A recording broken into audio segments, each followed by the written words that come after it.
Welcome to Honest Whispers Unboxing and Inspection. On this video, I'll be unboxing and inspecting DC Comics Wonder Woman limited edition statue released by Enesco and Jester Studios on November 26, 2019.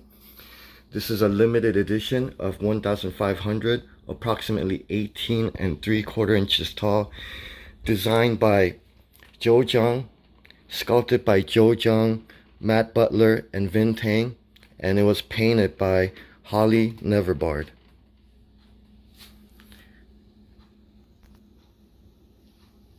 As you can see, here's the front. Both left and right is pretty much the same. It has the logo, Wonder Woman's name, with the background of fading stars. Here's the other side as well.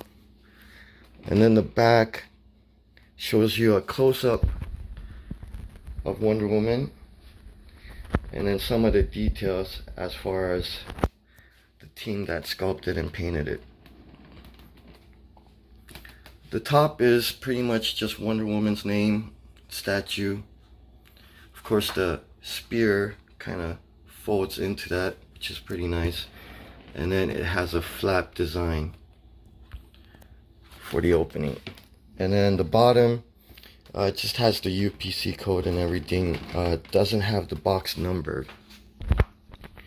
So I'm going to go ahead and unbox this step by step and show you throughout the process. Okay, so I just opened the flap, and then I opened this. It does come with the certificate of authenticity, which is basically like a postcard, and numbered. So this is the 221 out of 1,500. But I'm recording this part just because I'm not sure if the sides are taped. So there's no tape. You can see the spear and of the statue there. So it looks like it doesn't come detached. I'm gonna have to pull this out carefully, just so it doesn't the foam doesn't open up on me when I pull it out. Okay, I took it out of the box and it is taped up. Only they did it going from the side and all the way around. So as you can see, it is still sealed, which I'm going to go ahead and cut the tape. There's no wrong way of taping it. It's just that when you're taping across the seam line, all you have to do is rotate this or spin it around. When you're taping it like this, you either have to kind of lift it up and then run the tape underneath, or basically you have to start rolling this over, which might kind of slip out of its position while you're actually taping it. So I hope there's nothing wrong with it. So I'm going to go ahead and cut the tape just through the sides and then pull the tape out. So I just cut the tape, just slid it across the side right there, pulled it out. Once again, I just kind of pulled on it, did a little slit, and then put it aside. So I'm going to go ahead and get this down, and then I'm going to go ahead and lift this foam out for the first time. If I could kind of, looks like something else is, looks like I'm going to have to do this with two hands.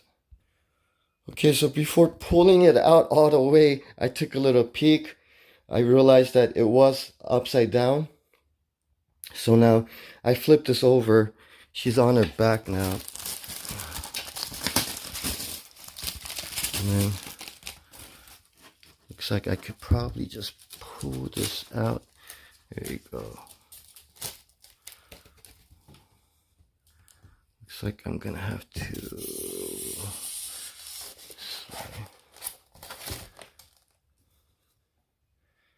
And there it is. Looks like initial inspection does not look like any damages at all. Her leg position almost looks like she has a broken leg. But at least just the way it's looking right there. Usually I look for little pieces, maybe like a tip of hair, or possibly I examine the fingers, or even something as fragile like this, like the spear. That's like a red flag right there. That could possibly break a lot. I don't know if this rotates. No, it's permanently fixed in this position, so I can't rotate this or anything like that. It's not gonna slip out. So no assembly necessary, looks like. I just need to kind of pull this out and put it on the table. Okay, so here it is out of the box. I didn't see any broken pieces, but I didn't really get a chance to take a closer examination in regards to the condition. Looks overall pretty good. This is very tall, much taller than what it said on the preview.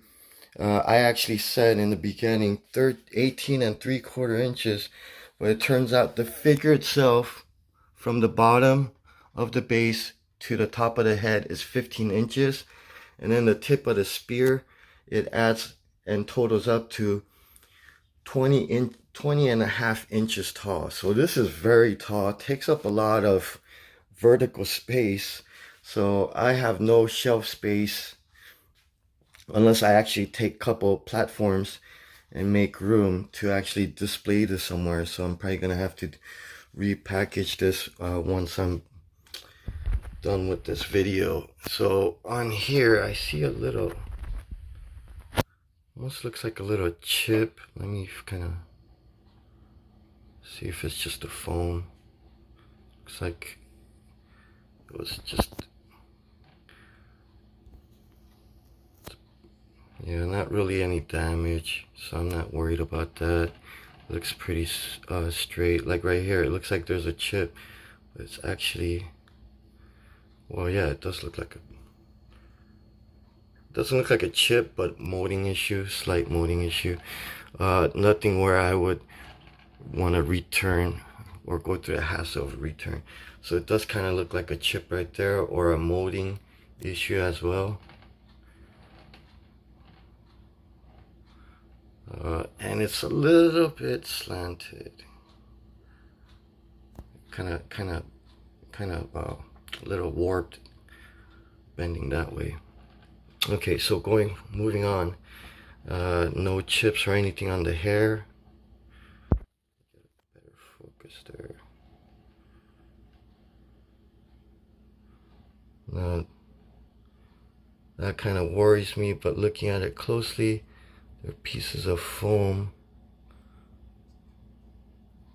So not broken. Happy with that. So yeah, that one, like, I'm not gonna go ahead and take that out. It is a piece of foam, so I'm not worried about that. All her digits are there, her thumb, her fingers.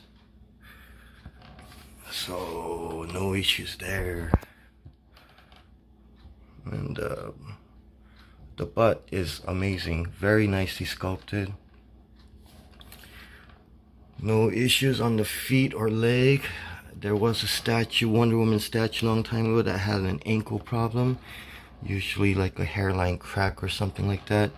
And then the base, looks like no issues with the base at all, especially when they designed it with the damage in mind. So little imperfections here and there, I'm not gonna be able to tell. Like right there, that looks like it's a purposely made dimples, little here, you know, things like that, scratch marks or whatever. So if it was made from like a bad molding, like right here on the tip of the spear, I really wouldn't be able to tell. So now as far as the painting goes, I have to say this face could have looked a lot better. It seemed like the face looked a lot better on the prototype or the preview statue that they had displayed on LA Comic Con and even at WonderCon. Otherwise, paint, not too many issues here. Do see some bleeding, like the gold bleeding here and there. So it's a bit It's not too bad. Looks like the stars were hand painted, so you get something that's like misshaped, almost looks like a preschooler painted star.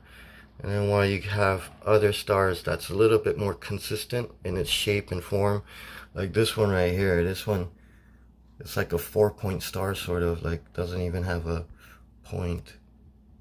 So pretty, for a statue that's $349.99 retail price. I would have expected a little bit more better painting than this. It's mostly symmetrical, and even if it's like misshaped star, like the one right there in the middle top, when you do look from a distance, really it's harder to tell, so that's not too bad. At least from a distance, it's not too, at least the imperfections isn't as bad. So if you kind of see the stars from different angles, kind of hides the imperfections. So it is numbered on the bottom. And again, the face, it just could have been a lot better, especially the eyes. I think the eyes seem a little small and even a bit separated. So she looks, definitely does not look like her beauty comes from Aphrodite, at least on this statue. Otherwise, everything else is amazing. So there it is. Condition's good. Box condition could have been better, but it's acceptable. I'm just happy it's not damaged or anything like that, so I don't have to go through any kind of returns or exchanges. There you have it. Thank you for watching. Until next time. Continue reading the King James Version Bible and eat your vitamin C's daily.